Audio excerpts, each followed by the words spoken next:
Lebanon যেন রক্তের বন্যায় ভাসছে। বুধবার ইসরায়েলের হামলায় লেবাননে ৭২ জন নিহত হয়েছেন। লেবাননের স্বাস্থ্য মন্ত্রণালয় বলছে, ইসরায়েলের একের পর এক বোমা হামলায় লেবাননে মৃতের সংখ্যা ৬২০ জনে ছড়িয়ে গেছে।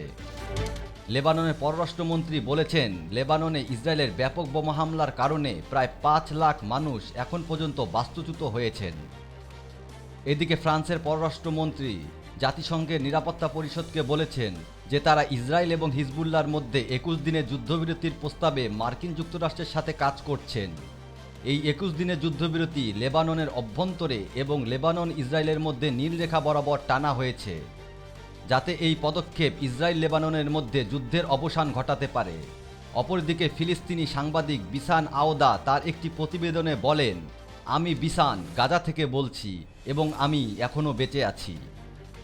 ৭ অক্টোবর হামাসের হামলার পর থেকে গাজা ইসরায়েল যুদ্ধে অন্তত এ পর্যন্ত ৪১,৪৯৫ জন নিহত এবং ৯৬,০০৬ জন আহত হয়েছেন।